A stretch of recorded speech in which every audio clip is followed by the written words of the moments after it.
Hello friends, flower gardening চ্যানেলে আপনাদেরকে সকলকে স্বাগত। তো আজকে চলে এলাম আবার একটা ইন্টারেস্টিং ভিডিও নিয়ে। তো আজকে আমার ভিডিওর টপিকটা হলো, অনেকে এখন বলছে যে তাদের গাছের গোলাপ গাছের পাতা হলুদ হয়ে যাচ্ছে। তো সেই হলুদ হয়ে কেন যাচ্ছে এবং তার একটা সলিউশন ভিডিও, একটা ন্যাচারাল জিনিস দিয়ে সেটা সলিউশন ভিডিও আমি বলবো। আপনাদের গাছের পাতা একটাও হলুদ হবে না। দেখুন, আমার এই 3টে গাছ রোজ প্লান্ট, যারা মাটিতে গোলাপ করে তাদের অনেক সমস্যা হয়।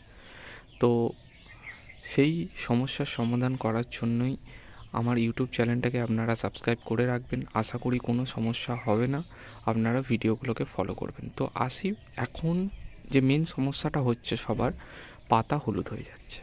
তো সেই পাতা হলুদ আমাদের গাছে কিভাবে হবে না সেটা আমরা দেখব, এবং কেন হচ্ছে সেটা আমি সর্বপ্রথমে বলবো। পাতা কেন হলুদ হচ্ছে? ওয়েদার চেঞ্জের জন্য। দেখুন, আমাদের টেম্পারেচার ছিল 12 থেকে 13 ডিগ্রি সেন্টিগ্রেড। তো এখন সেই টেম্পারেচারটা বেড়ে দাঁড়িয়েছে 24 ডিগ্রি, প্রায় 10 ডিগ্রির বেশি টেম্পারেচার বেড়ে গেছে। তো একটা টেম্পারেচার অনেকটা ইনক্রিজ হয়ে গেছে হঠাৎ করে। তো সেই টেম্পারেচার ইনক্রিজের জন্য, বাড়ার জন্য আমাদের গাছ সেটাকে নিতে পারছে না। তো এবারে আমাদের টেম্পারেচার আস্তে আস্তে ফেব্রুয়ারি থেকে মার্চ মাসে আরও বেড়ে যাবে। তো সেটা আমরা গাছকে যদি আমরা সেই এনভায়রনমেন্টের সঙ্গে ম্যাচিং করিয়ে দিতে পারি, তাহলে আমাদের গাছের পাতা, হ্যাঁ, একটা দুটো হলুদ আসবে, কিন্তু অতটাও নয় যে গোটা গাছ হলুদ হয়ে যাবে। দেখুন, আমার এই 3টে গাছকে দেখুন। শীতকালে আপনারা গোলাপ গাছকে যেমন দেখেন সেরকমভাবেই আছে। শীত এত গরম পড়ে গেছে, তবুও গোলাপ গাছের আপনারা রূপটা দেখুন, কোনো পরিবর্তন হয়নি। তো এটা কিসের জন্য, কিভাবে আমি করেছি দেখুন। আপনারা প্রবলেমটা তো কী জন্য হচ্ছে বুঝতে পারলেন। এবারে এটা সলিউশন কী করবেন দেখুন। আইস ওয়াটার বা ঠান্ডা জল আপনারা গাছের মধ্যে ব্যবহার করবেন। তো এটা ব্যবহার করার অনেক নিয়ম আছে। এখন দেখুন টেম্পারেচার 24 ডিগ্রি টেম্পারেচার, মোটামুটি ফেব্রুয়ারি মাসটা আপনারা এই ঠান্ডা জল কীভাবে ব্যবহার করবেন। মিডিয়াম ঠান্ডা জল ব্যবহার করবেন, খুব ঠান্ডা জল ব্যবহার করবেন না। মোটামুটি 1 লিটার জলে আপনাদের যদি ফ্রিজ থাকে, তাহলে এরকম আইস নিয়ে 4-5টা আইস এই 1 লিটারের স্পেয়ারের মধ্যে আপনারা দিয়ে দেবেন। দিয়ে সেই জলটাকে গলতে দেবেন, সেটা গাছের মধ্যে স্প্রে করবেন। এবারে কখন সেটাকে স্প্রে করবেন?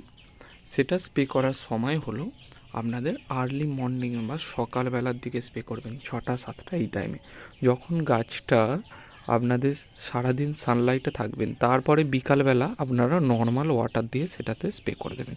কিন্তু মনে রাখবেন, বিকালবেলা কিন্তু এই ঠান্ডা জল দিয়ে গাছে স্প্রে করবেন না, সকালবেলা করবেন। বিকালবেলা করবেন না একটাই কারণ, দেখুন, কোনো জিনিস হিট হয়ে আছে পুরো, তাকে যদি আমরা প্রচুর ঠান্ডা জল দিয়ে স্প্রে করি, তাহলে সেই গাছে লাভের তুলনায় ক্ষতি বেশি হবে। তো আমরা কখন স্প্রে করব? সকালে করব। একদম সকালে আমরা ঘুম থেকে উঠে গাছের যারা পরিচর্যা করে, তো এটা আপনাদের সকালবেলাই করতে হবে। এটা বিকালবেলা কোনো অপশান নেই।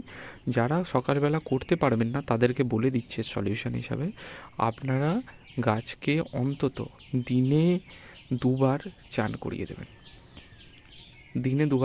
দেবেন। বিকালবেলা তো অবশ্যই এখন চান করাতে হবে। গোলাপ গাছ রাখার জন্য প্রচুর পরিচর্যার দরকার।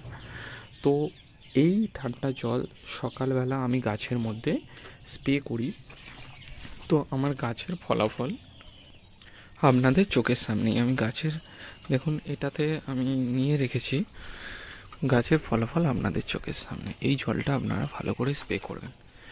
তো আশা করি আপনারা ব্যবহার করে দেখতে পারেন। প্রথমে আপনারা 1-2টো গাছে ব্যবহার করে ফলাফলটা দেখে তারপরে সব গাছে ব্যবহার করবেন। কোনো অসুবিধা নেই, চিন্তা করার কোনো দরকার নেই, আপনারা ভরসা করতে পারেন। তো বিকালবেলা একদমই স্প্রে করবেন না, সকালের দিকে করবেন।